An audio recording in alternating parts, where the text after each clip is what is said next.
Marlina Usman atau sapaan Kak Ana Mualim yang merupakan istri Muzakir Manaf, calon gubernur Aceh nomor urut 2, berkunjung ke rumah produksi UMKM Bordir dan Anyaman Tikar di Desa Senebuk Pidi, Kecamatan Perela, Aceh Timur.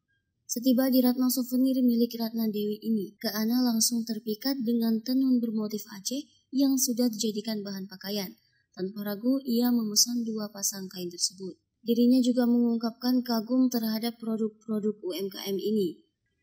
Selain itu, Kak Ana juga berkesempatan melihat langsung para pekerja yang tengah sibuk menjahit, membordir, dan menganyam tikar.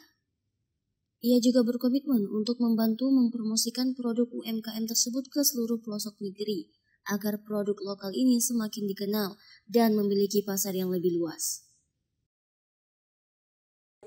Saya suka produk usaha UMKM ini, apalagi motif Aceh. Saya akan mensupport produk usaha UMKM ke depan lebih baik lagi.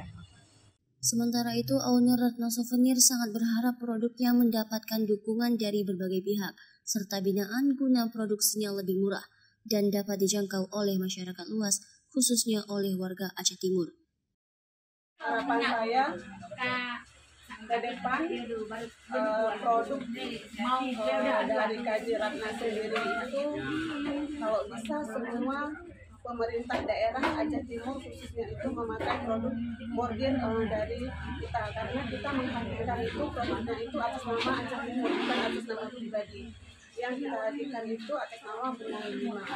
Jadi saya berharap dari pemerintah daerah, kalaupun di bordir itu mahal, kita berharap ada pembinaan untuk ekoprint atau batik mungkin yang simple, jadi harganya bisa menjangkau semua masyarakat. Dari Aceh Timur, Romi Putra melaporkan untuk Puja TV.